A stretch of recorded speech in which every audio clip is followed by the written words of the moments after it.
তৌহিদি জনতার প্রসঙ্গে, যে আমরা ইদানিং পত্র-পত্রিকায় দেখি যে তৌহিদি জনতা নামে একটা মানে শব্দ ব্যবহার করা হচ্ছে। এবং এই তৌহিদি জনতার নামে ইদানিং দেশে যেসব কার্যকলাপ হচ্ছে, সেগুলো আমরা কিন্তু ওই পতিত স্বৈরাচার আওয়ামী লীগের শাসনামলের সময় কিন্তু দেখিনি। এবং এইসব কর্মকাণ্ডের দ্বারা দেশকে যদি আওয়ামী লীগ ও তার দোসররা একটা জঙ্গি বা সন্ত্রাসী রাষ্ট্র হিসেবে বহির্বিশ্বের কাছে তুলে ধরে, তাহলে কিন্তু দিন শেষে আমাদেরই ক্ষতি হবে। তো এই যে তৌহিদি জনতার ব্যানারে এইসব যে কর্মকাণ্ডগুলো হচ্ছে, এটাকে আপনি কিভাবে দেখছেন? নাহমাদুহু ওয়া নুসাল্লি আলা রাসূলিহিল কারীম, আম্মা বাদ। আল্লাহুম্মা সাল্লি ওয়া সাল্লিম আলা সাইয়্যিদিনা মুহাম্মাদিন নূরিল্লাহ ওয়া আলা আলিহি ওয়া সাহবিহি আজমাইন। ধন্যবাদ আপনাকে। প্রথম যে কথাটি বলেছেন তৌহিদি জনতা। প্রত্যেক মুসলমান যে মহান আল্লাহ তাআলার তৌহিদকে বিশ্বাস করে সেই তৌহিদি মুসলিম। সেই দৃষ্টিকোণ থেকে আপনি যদি আল্লাহর তৌহিদকে বিশ্বাস করে থাকেন, আল্লাহর হাবিব মুহাম্মদ সাল্লাল্লাহু আলাইহি ওয়াসাল্লামের উম্মত দাবিদার, আল্লাহর হাবিব মুহাম্মদ সাল্লাল্লাহু আলাইহি ওয়াসাল্লামের উম্মত আপনি এই দাবি করে থাকেন, তা আমার মতো ওনাদের মতো আপনিও তৌহিদি জনতার একজন।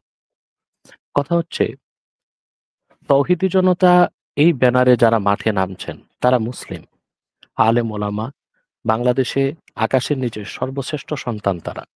হয় মাদ্রাসার শিক্ষক, নয় মসজিদের খতিব, নয় যারা এই পার্থিব দুনিয়াকে প্রাধান্য না দিয়ে কোরআন হাদিস শিখার মাধ্যমে পারলৌকিক জীবনকে উজ্জ্বল করার মাধ্যমে দেশ ও জাতির সেবা করতে চান এবং মূলত তারা এদেশের মানুষকে কোরআন সুন্নাহর আলোকে বুদ্ধিবৃত্তিক নেতৃত্ব দেন। যারা তারাই তৌহিদি জনতা। এখন তাদের কিছু কাজকর্ম নিয়ে প্রশ্ন আসতে পারে, কিন্তু লক্ষণীয় বিষয় হচ্ছে ৫ই আগস্ট কথিত বিপ্লব বা অভ্যুত্থান যেটাই বলুন, এরপরে তৌহিদি জনতা যতগুলো ইস্যুতে মাঠে নেমেছে কোনো একটাও কি অযৌক্তিক ছিল? প্রথম বিষয় হচ্ছে এটা। আর কোনো একটি ইস্যুই কি তারা সৃষ্টি করেছে না অন্যরা সৃষ্টি করেছে? অথবা আমরা মনে করি তৌহিদি জনতার পায়ে পাড়া দিয়ে তাদেরকে নামানো হয়েছে মাঠে। আর এই ক্ষেত্রে তৌহিদি জনতার কাছে ঈমানটাই সবচেয়ে বড়। সকল পলিটিশিয়ান তাদের স্লোগান হচ্ছে ব্যক্তির চেয়ে দল বড়, দল থেকে দেশ বড়। আর একজন বিশ্বাসী বিলিভার, মুমিন, মুসলিম, উম্মতে মুহাম্মাদি তার কনসেপ্ট হচ্ছে যে ব্যক্তির চেয়ে দল বড়, দল থেকে দেশ বড়, দেশ থেকে আমার জান বড়, জান থেকে আমার ঈমান বড়, ইসলাম বড়। অতএব ঈমান ও ইসলামের প্রশ্নে তৌহিদি জনতা কখনোই কোনো তাগুতি শক্তিকে আগেও বিনা চ্যালেঞ্জে ছেড়ে দেয়নি, এখনো ছেড়ে দিবে না ইনশাআল্লাহ।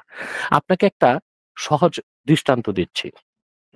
রাখাল রাহা আর ইডেন কলেজের গালেব, এই দুজন যদি আল্লাহ ও তার আখিরি নবী নূর নবীজি মুহাম্মদ মুস্তাফা সাল্লাল্লাহু আলাইহি সাল্লামের আরশচুম্বী সম্মান মর্যাদার বিরুদ্ধে কথা না বলতো, ইমানদারদেরকে কটাক্ষ না করত, তাসলিমার পক্ষ নিয়ে যদি তারা বিবৃতি না দিত, তাহলে কি তৌহিদি জনতার রাজপথে নামার কোনো সুযোগ ছিল? ছিল তো না।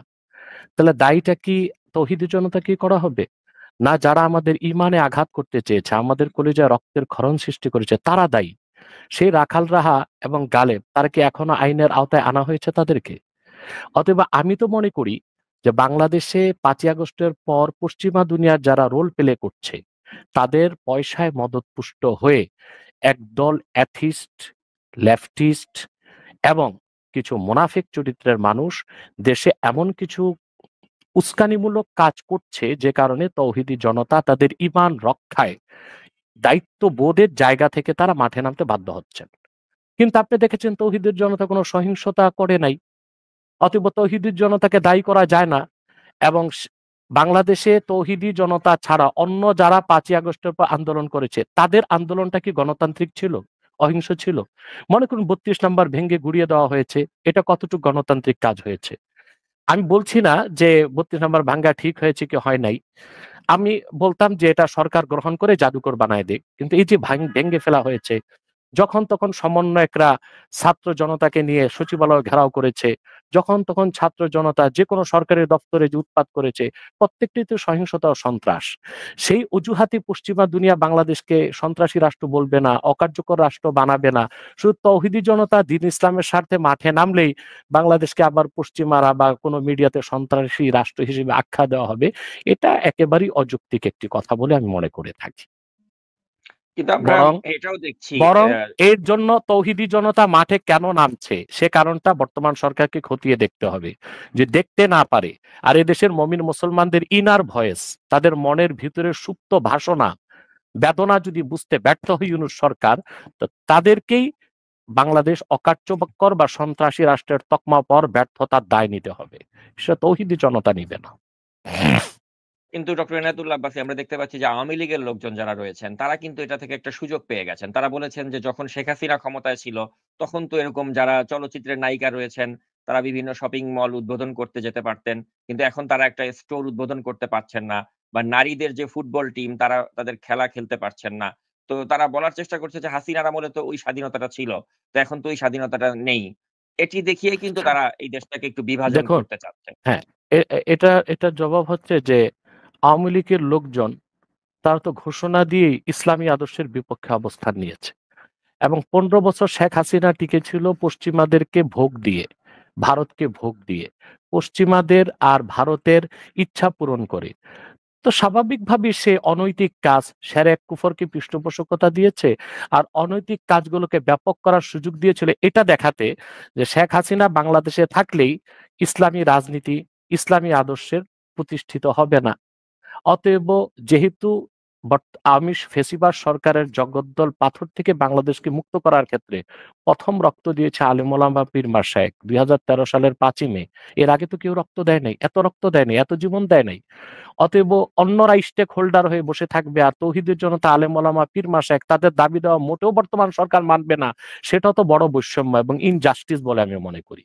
এখন শেখ হাসিনা যে খারাপ কাজগুলো করেছে তা এই সরকারকে করতে হবে, এটা তো ঠিক না।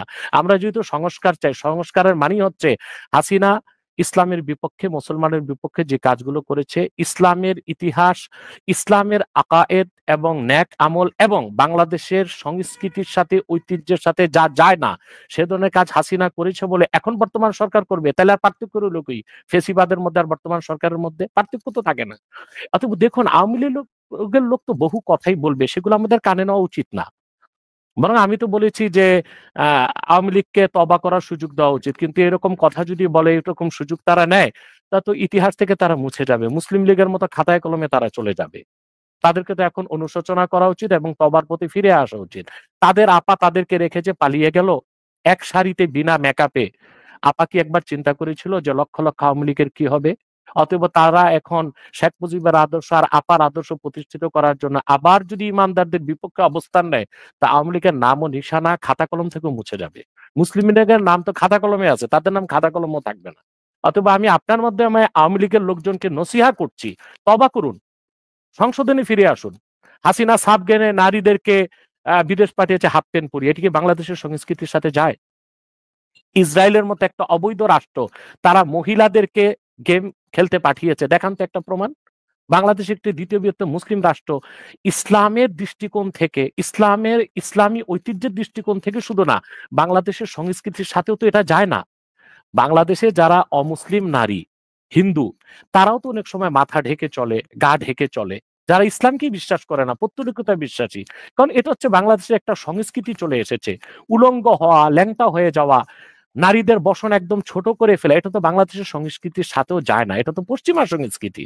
অতএব শুধু ইসলামের ফতোয়ার দৃষ্টিকোণ থেকে নয়, বাংলাদেশের সংস্কৃতির দৃষ্টিকোণ থেকেও হাসিনা যে কাজগুলো করেছে, যুবতী মেয়েদেরকে হাফ প্যান্ট পরিয়ে খেলার মাঠে নামিয়ে দিয়েছে, এটা আসলে শুধু ইসলাম বিরোধিতা করেনি, বাংলাদেশের যে সংস্কৃতির ধারা সেটার বিপক্ষে সে অবস্থান নিয়েছিল।